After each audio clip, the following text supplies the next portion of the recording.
Keyboard technique looks similar to snare drum technique, but it is not. Keyboard bars and keyboard mallets do not bounce, so the techniques we use to play them have to be different than we do on drums. Pick up the sticks, similar to a snare drum, and grip mainly with the back 2 fingers. Turn your hands up and let go with your thumb and your first 2 fingers, so now you're just grabbing in the back with your pinky and your ring finger. Bounce them up and down a little bit, and see how they tend to settle towards the bottom of your first finger, not towards that top knuckle like you see in the books a lot of times. This position is calibrated to your hand, so everybody's is going to be a little bit different, but what you can certainly notice is that it is not a snare drum grip. Because the sticks and the bars do not bounce, we need a flexible spring in our grip. So we're going to put the fingers and the thumb back on. We're going to turn our hands up like this so our thumbnails are facing the ceiling and the thumb is in line with the mallet. Then wave your hands this way with all those fingers on the stick. What you'll feel is that as the stick goes to the outside, it's going to flex open your back fingers. And as the sticks go to the inside, it's going to flex that connection between your thumb and your first finger. We're going to balance the feeling of this in the hand so we have an equal flexibility going out as we do going in. This floppy grip is essential to your efficient playing and to injury prevention. So now we're going to turn it sideways back to our regular position and do this kind of flopping thing in the air. With the gravity pulling down all the time, it feels a little different, but you should basically feel this flex. As the sticks go up, you feel it in your back 2 fingers, and as it goes down, you feel it in your thumb and first finger. You may notice that the stick is sliding along the middle joint of your first finger.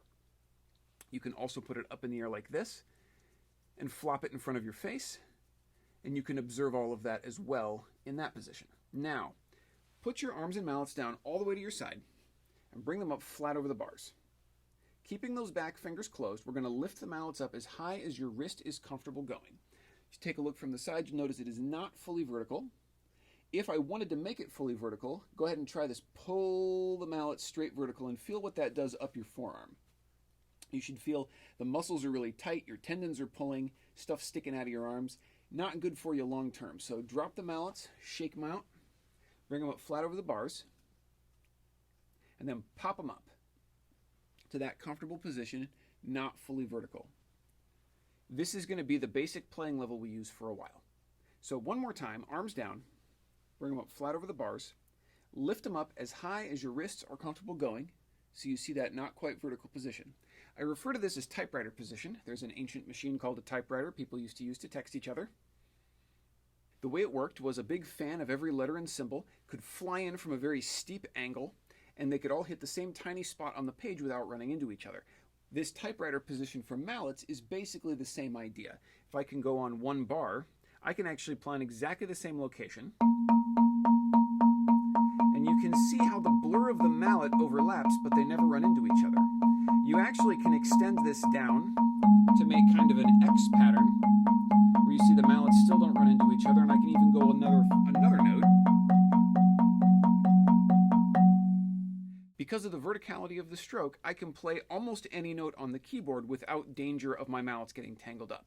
This is in opposition to when I get close down to the keyboard, where if I want to play something like this, I can get crossed, and so then there's a tendency to want to pull the mallets out of the way, which is extremely inefficient and bad for you. By keeping our mallets up high, we have a lot of options for how to move without getting our mallets tangled up. The stroke we use is like a bouncing full stroke, but as we said before, the bars and the sticks aren't bouncy, so we're going to fake it. From this position, I'm going to drop the mallet and then put my energy into returning it to the top.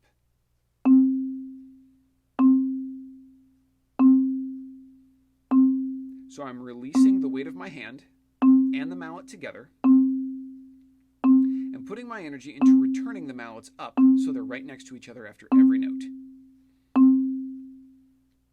One last thing, you'll notice that the mallets are friends. They stay right next to each other.